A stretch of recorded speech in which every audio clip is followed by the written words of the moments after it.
And is Bible history.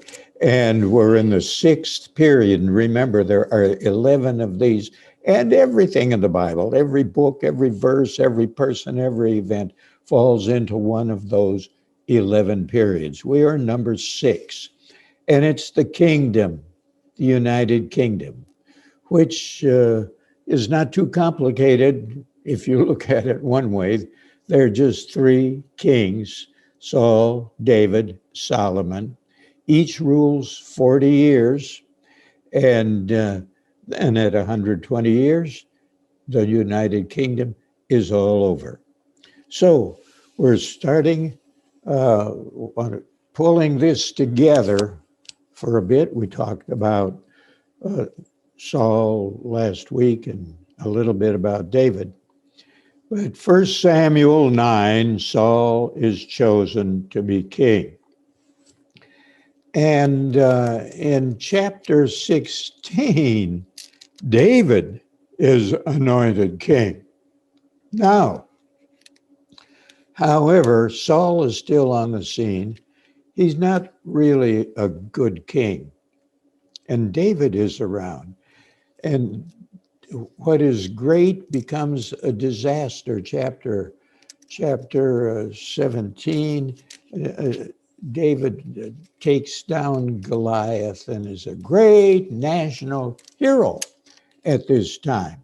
But this does not sit well with Saul, who is very insecure and can't stand someone else to get a little applause. And David got quite an applause, especially the women seemed to like him.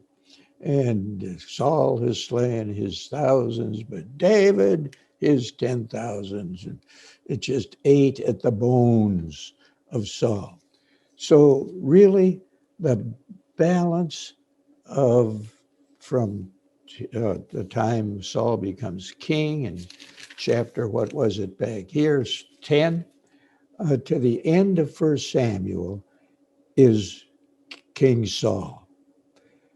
And he spends all his time hunting David to kill him.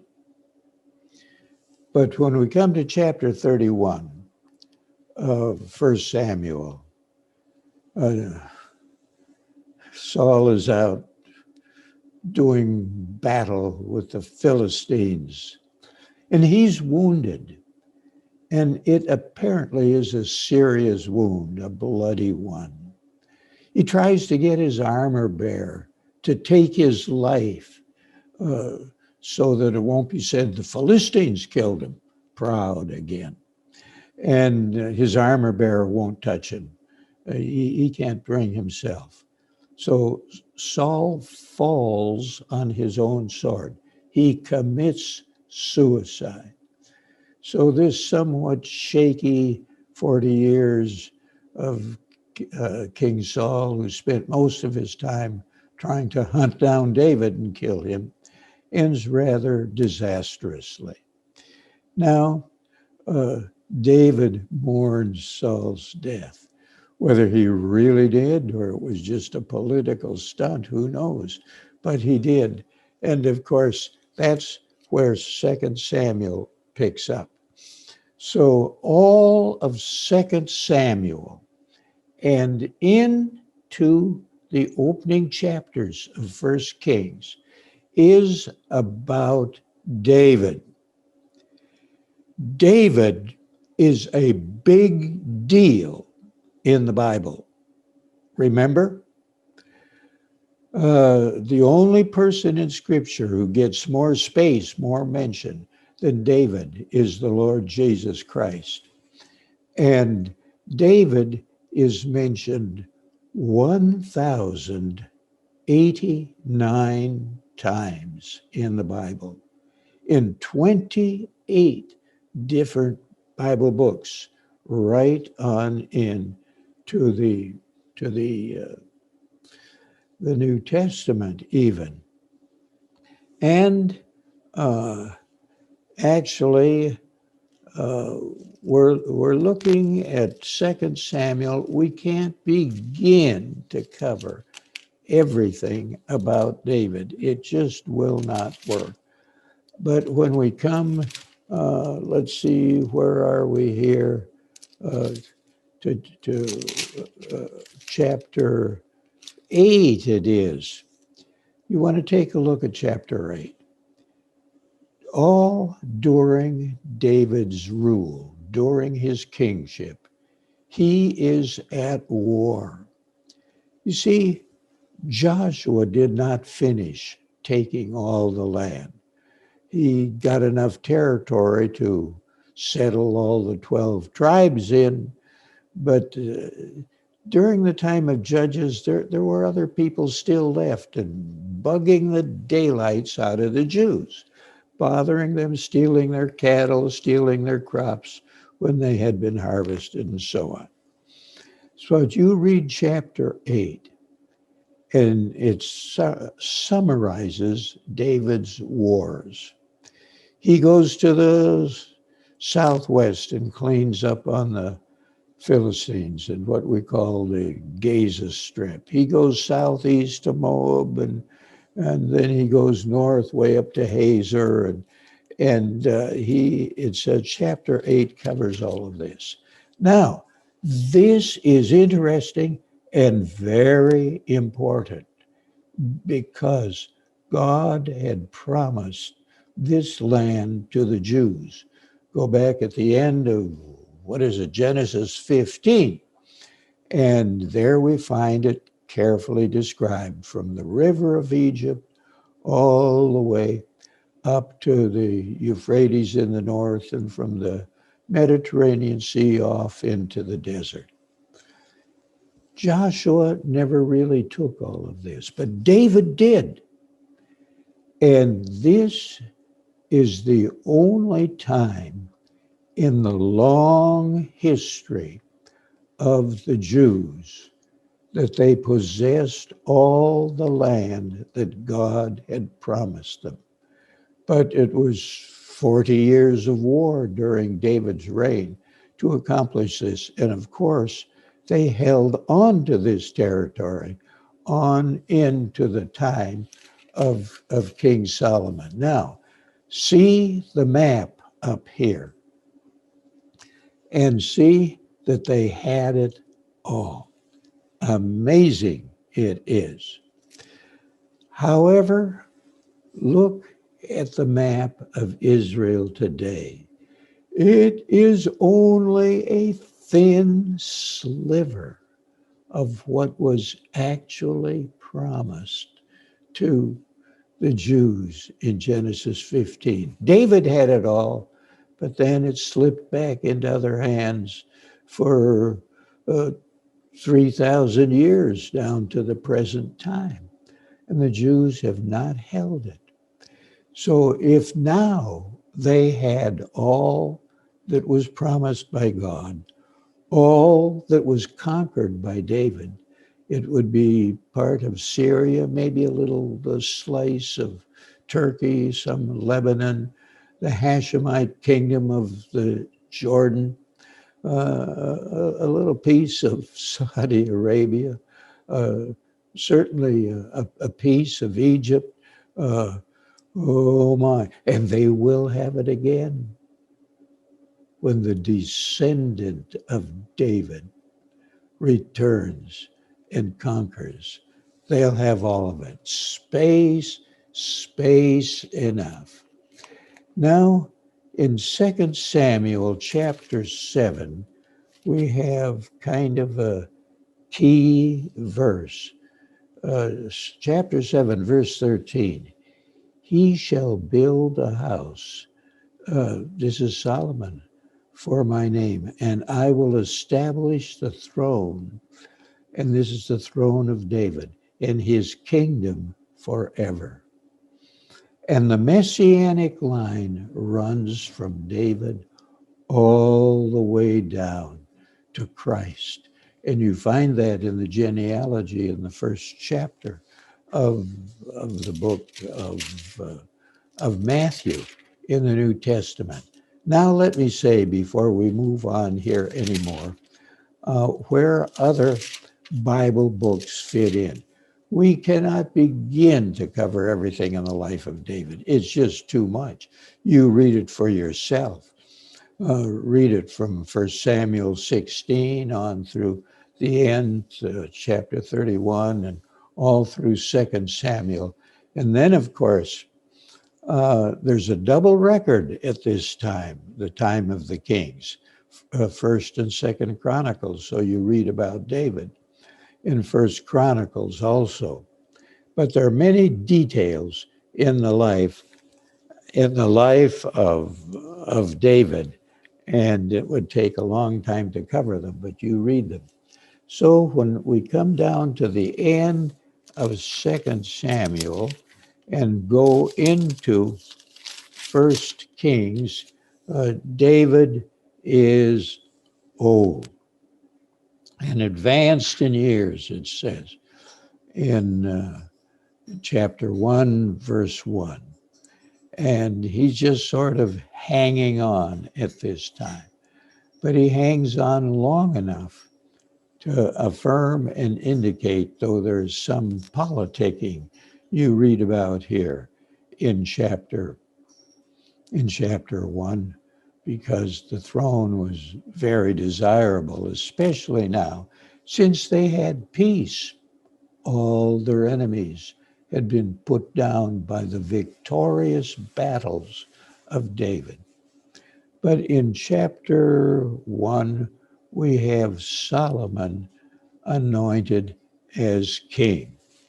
And he is going to, starting with verse 20 and on. Chapter 2, we have the death of David. He's old, and it says, verse 10 of 1 Kings 2, that he slept with his fathers. And Solomon is now on the throne. And there's this famous prayer of Solomon in 1 Kings 3. He realizes he is really not capable of ruling this great nation. And so he comes to the Lord and he says, verse 7, I am but a little child. I do not know how to go out or to come in, and I'm incapable of ruling these people. He's 20 years old. Take someone in their late teens today or in their 20s. Ha! This guy knows everything. He doesn't need to listen to his father, his grandfather, his seniors. He knows how to run things. Solomon was humble and asked for wisdom, and he received it. We have the example, the case is brought before him, which is really a doozy. These two prostitutes, each has a baby, and one during the night suffocated her child and switched with the other one while she was sleeping. So you have a case of two disreputable people, their poor character. Their word obviously cannot be trusted. So in court, that's not much good. And you have no witnesses, yet Solomon solves the case, and the mother of the live baby ends up with her own child due to the wisdom of Solomon. Amazing. Now, David wanted to build a temple. He accumulated a lot of stuff for it, timber, building materials. But it was Solomon that built the temple, that glorious golden temple. And there it was. And so with that, but then the ark is brought into the temple. And I didn't say it, but David, in conquering the whole land, also took the city of Jerusalem, which was held by the Jebusites, in a masterful strategic stroke of battle. And so Jerusalem and let's pick up some dates here. According to the genealogies, you get Adam and Eve about 4000 BC. But Abraham's about 2000, and that's where Job comes in during the time of Abraham. And since we're talking about the poetical books, let's get them logged in here also, because they're all during the time of the kings. Psalms, of course, comes during David's reign. He wrote most of them. Then Proverbs, Ecclesiastes, and the Song of Solomon all come during this time too, because they're from the pen of Solomon. So they're all in there as well. And with David, we're about 1,000. I'm using round numbers. Abraham, 2000 BC. The Exodus, 1,500. Never be fooled by a late date on the Exodus. And then David, 1000 BC. And of course, Solomon has a great reign because he doesn't have to be bothered with enemies and wars.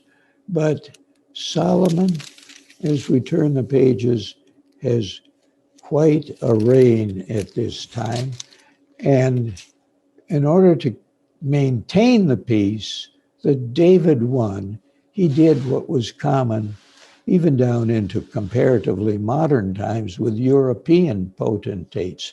You marry women from other kingdoms, so they're not going to come and fight you at this time when one of their own daughters is married to the reigning monarch. Now we're in chapter 11 of 1 Kings, and we read, so he really got into this. What happened to his wisdom, we may ask, that he had? Wisdom is only good if you use it, and obviously he married 700, it says, wives. Oh my. Can you imagine the infighting among those women? Well, that was not enough. He also, in addition to the 700 wives, had 300 concubines. So the little kid came home from Sunday school and asked his mom, he said, Mom, why did King Solomon have 300 porcupines? Well, she had to do a little explaining to get her boy straightened out on this. But he reigns from Jerusalem. So Jerusalem has been the official capital of Israel from 1000 BC. It is the capital of Israel today. So at least it's been the capital for 3,000 years. Is there any other nation on the face of the earth that has a capital that is 3,000 years old?